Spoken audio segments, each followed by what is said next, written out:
Although David Wright has become a favorite son of New York City, he's always considered Virginia to be home.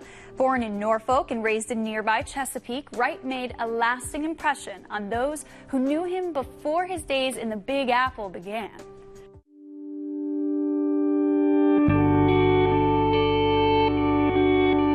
David was exceptional not only in his talent on the field, but in the way he conducted himself around the school. He's a good boy.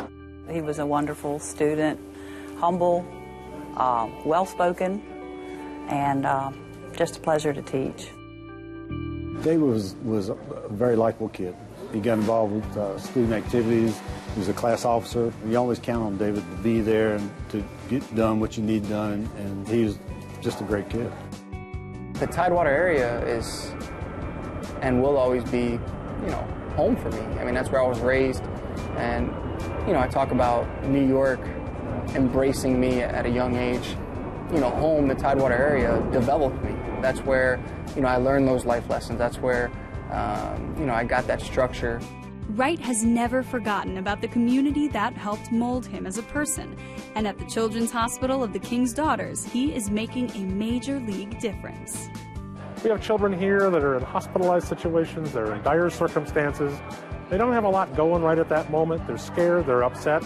And in walks a guy like David, who, I guess I would say to you, his character is such that he engages with the kids. He could care less if there's a camera. In fact, he doesn't like a camera to be around. And he'll sit on the side of the bed, he'll talk to the young person, he'll sign their stuff, he'll make them feel good about themselves. That kind of character coming into a hospital like ours, it means everything.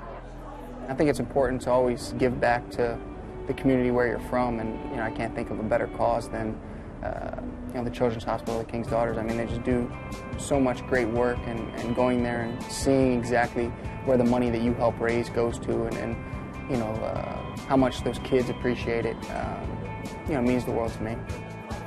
There was a child just recently in our hospital who just was a total fan of the Mets and of David. And David wasn't scheduled to be here, and he came to see that child and spent time with that child. Again, signed the kid's stuff, made the kid feel good about himself, and that was amazing. And the mother was crying. I mean, she was just overwhelmed with the generosity of a famous man, a man who has great success in his sport career, and yet would take the time out to talk to her child. I want to say thank you to all that you do. This is your 4th year at this event, and we cannot do what we do for our children without support from the community, and more than half of our kids depend on it because they're on Medicaid. So thank you for everything that you do. Thanks for everybody, your friends, your family, and thanks to everybody for coming tonight. We're thrilled that you're here. Thank you so much.